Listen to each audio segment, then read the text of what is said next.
Welcome to SVG-TV News for Thursday, April 5th, 2018.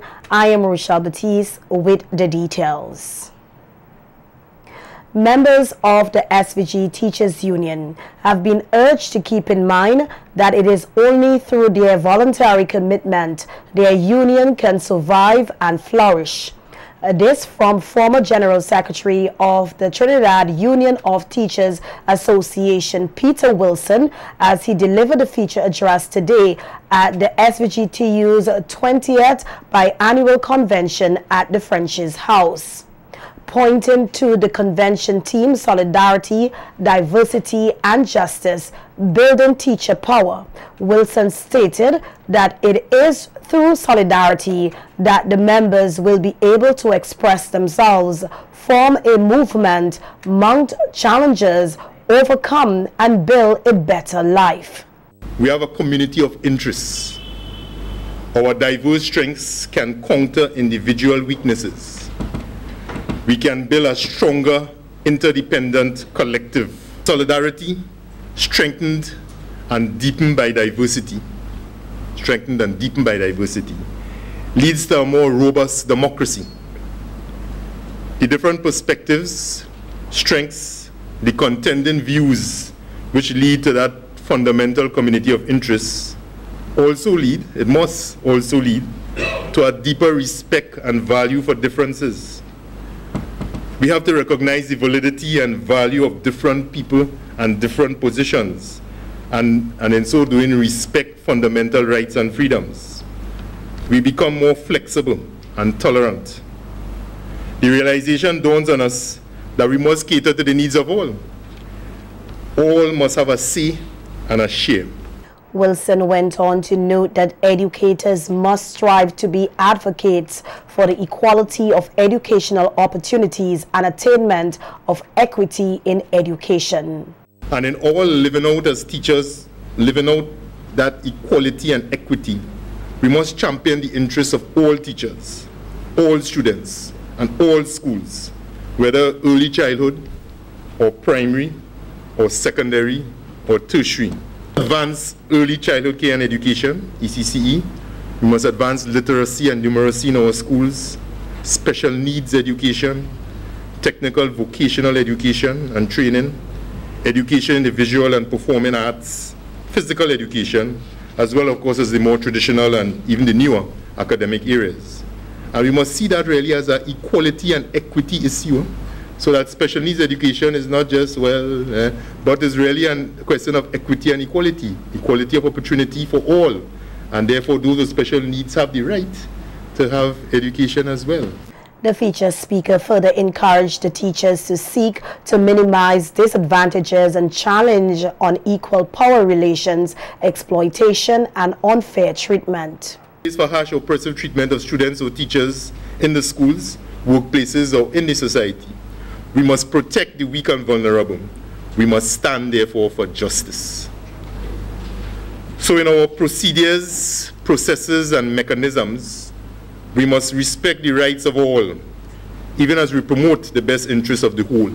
The rights of all, even as we promote the best interests of the whole. We must practice due process and the rules of natural justice, which is not something that we instinctively have a reflex to do. We must practice due process and the rules of natural justice. In our inevitable conflicts, grievances, and disputes, we must focus on solutions through dialogue and more dialogue. Dialogue always works. Mediation and conciliation. Perhaps we may need to facilitate that dialogue with appropriate mass action. As trade unions, we need to do that sometimes. But all that before any necessary arbitration. Meanwhile, Permanent Secretary in the Ministry of Education, Maureen Williams, called on educators to focus on the achievement of the individual child. Williams, who is a former principal, spoke on the role of a teacher as she addressed the convention, outlining that her ministry remains committed to working with the union to achieve better conditions for all teachers and students. The former education officer added that teachers must be aware of their influence on the lives of their students. That it's not just enough to have a good teacher for a child to reach its fullest, or his or her fullest potential, but it has to be the right teacher at the right stage. And that further underscores the importance of our role as teachers. And I just simply want to say, because I'm just giving you some brief remarks, that I want to encourage our teachers to bear that in mind. I want to encourage the Teachers Union to allow this to be the impetus that drives your activities, your actions, your policies, the achievement of the individual child. Williams also extended congratulations to the newly elected SVGTU executive who were installed at today's convention. I trust that you would bear at all times their interests at heart, and that whatever drives you along with the individual child would be, should I say, the aspirations of your teachers, their comfort, and hopefully that they are well taken care of. We live in a developing society, and we are well aware of the many limitations that we face in many spheres. And I also want to therefore encourage you that even as you plan, you bear this in mind and see what it is that the Teachers Union can bring to the table to meet with what is there. The city will be done properly. That's the assurance from Prime Minister Dr. Ralph Gonsalves as he answered a question in Parliament today posed by opposition leader Dr. Godwin Friday on the use of lands occupied by the decommissioned E.T. Joshua Airport at Arnersville. The Prime Minister said that the company of Diamond and Smith has already done a layout and the site will be a top-of-the-line contemporary location. He also disclosed that the provisions of an anchorage is a strong possibility. 33 acres of land. 61 acres or thereabout within the perimeter of the aerodrome, the airport.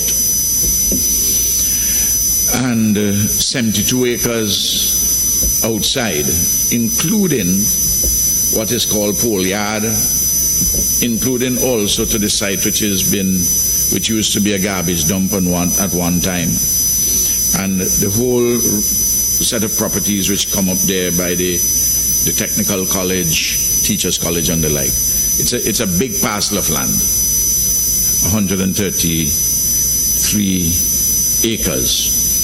And this is the entire site which is envisaged for the redevelopment and extension, City Kingston or modern standalone city. And National Properties has been assigned the responsibility of taking an early initiative on the venture. I want to indicate what has been done thus far. We have had conceptual layouts by Diamond Schmidt Associates. These were completed in 2010. Just Diamond Schmidt Architects of Canada are a major company.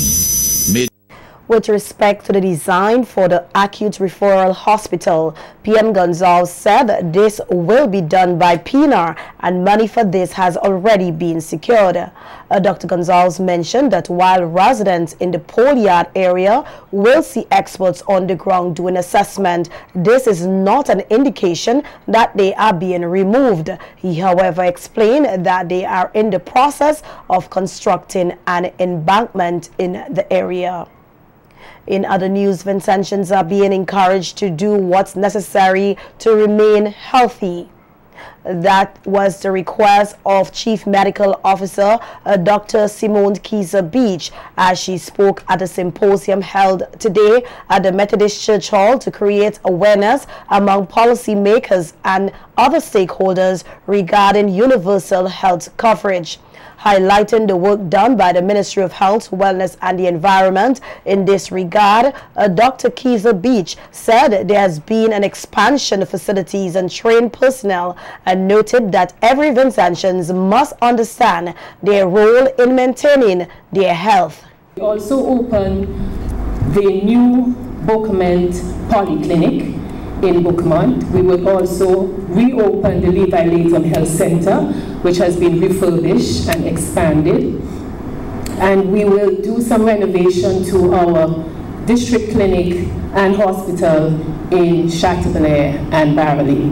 So in terms of facilities, we are expanding. Also in terms of personnel, because we can have facilities, but without the properly trained personnel, we would not be able to move forward. So we are also expanding our training of persons to occupy and provide the services.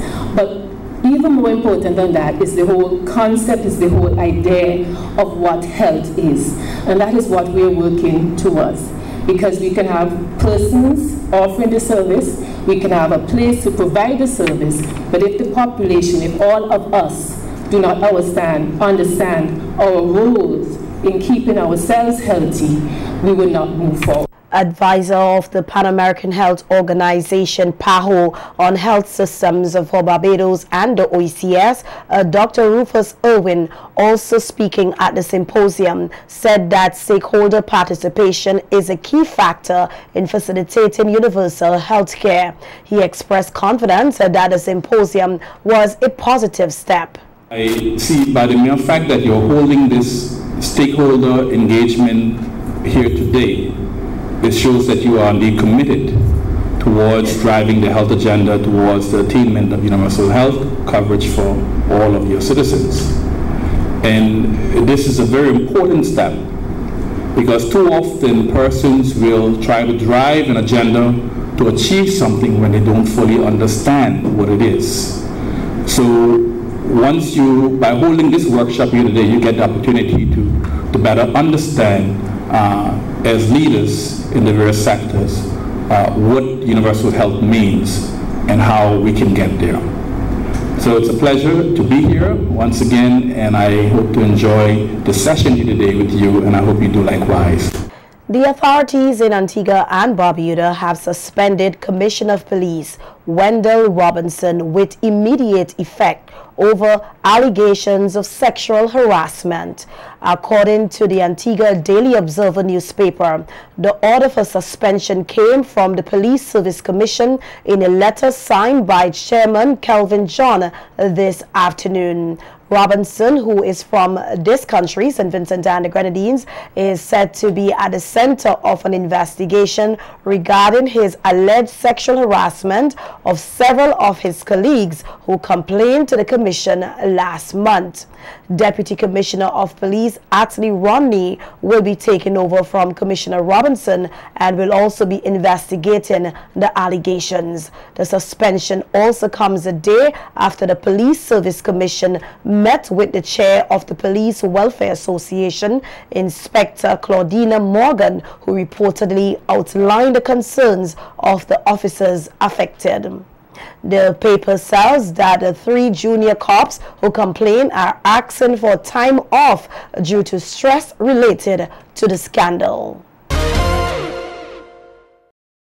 Chairman of the Carnival Development Corporation, the CDC, Ricardo Adams, has challenged local mass bands to develop their overall product by creating a unique package, issuing the charge at the media launch of reigning Band of the Year SVG Players International 2018 production. Adams pointed out that all mass bands must generate synergies which differentiate them from others and use this to their advantage. To start looking at how we can differentiate, because as you said, everybody in the world is beginning to do festivals, and very many of them who do not have the levels of creativity and the passion for culture that we have in St. Vincent and the Grenadines are going along the lines of, as you put it, the beads and feathers. So what can we do in St. Vincent and the Grenadines to make sure that our carnival still respects the culture while ensuring that we are building mass for the people who pay us to build mass, which is the masqueraders. And so we can differentiate ourselves in the goodies, we can differentiate ourselves in the experiences that we offer them, we can differentiate ourselves in the energy that we bring to Vincy Mass. Adams emphasized the need for mass organizations to effectively use social media as a means of generating more interest in their production and the overall Vincy Mass product. It's a very strong tool, but it's a tool that sits there and waits for somebody to come and look for it. On the other hand, social media goes out and reaches out to you. And so let us try to use social media. We at CDC are going to do what we can to facilitate the process. We're making our Facebook page and our website hopefully a lot more interactive and attractive. And to the extent that you have content, give it to us at CDC, make it available to us. We will use our social media platforms. We will use whatever advertising media we have to help you to sell the band, because the more people who come to St. Vincent to play with SVG players or any of the other bands, is the more people who come to Vincy Mass, and our job is to make Vincy Mass as a whole continue to be great, continue to be the hottest carnival in the Caribbean, and we want to ensure that Vincy Mass is good for St. Vincent and the Grenadines. Highlighting that SVG Players International is the 4th band to launch their 2018 production, the CDC chairman pointed to the significance of an early launch. And we're very happy that already in the very first week in April, we have 4 bands that have put their costumes out, made them available to the viewing public, and so that people can start making their decisions very early. It is important that we recognize that we are no longer only catering for the resident Vincentian public, but we are catering for Vincentians all over the diaspora, and all of the friends of Vincentians, and all of the people who are just curious about St. Vincent and the Grenadines. And so in order to get them to be able to make arrangements to get here, we can no longer be putting out our offering a month before Carnival. We really have to get them out early, and I'm very happy that we've actually started the process. The Agape Performing Arts Theatre plans to highlight social issues in the society through entertainment as it prepares to stage its production Don't Tell Nobody this weekend at the Georgetown Secondary School. Managing Director of the drama group, Kevin Rodriguez, tells SVGTV News that the production aims at creating an awareness of domestic violence and incest as to raise funds for charity. So the reason for this production is that we are partnering with the St. Benedict Home for Children out there in Georgetown, and part of the proceeds from this production will go towards as a special donation towards the school. So we're encouraging persons to come on out. It's an event where the entire family can be involved. It's rated E for everyone, even though that we are tackling a serious issue of incest and domestic violence. You know, this is an issue that we would have swept under the carpet, but we're using the theater art form to bring to the forefront this social issue that is plaguing our community. All right, so we're inviting everyone to come on out and to be a part of this event. Rodriguez said that the production will feature seasoned actors and create an opportunity for veteran actresses to display her skills as a director. Members of the cast for the production Don't Tell Nobody, we have the leading actress Charlene Rodriguez, Cecil Lynch, Lisa Hutchinson, and Callie Motes. And also we have the newest member of the cast, Philene Cambridge. As you know, the Agape Performing Arts Theatre, we have some of the leading actors and actresses on the island right now. And whenever the name of Agape is mentioned anywhere, you know that people storm the venue. So I know the actors is going to deliver the night of the production, no doubt about it. But I'm also excited about the director for this upcoming production. As you know, Keisha Johnson is one of the leading actresses that we have within the theatre company, but she'll now step up to directorship. where she is the one who will be directing this upcoming production this weekend. As you know, Keisha, she has been involved in the creative industry for over the last 15 years or so, and this is her first full-length production that she'll be directing.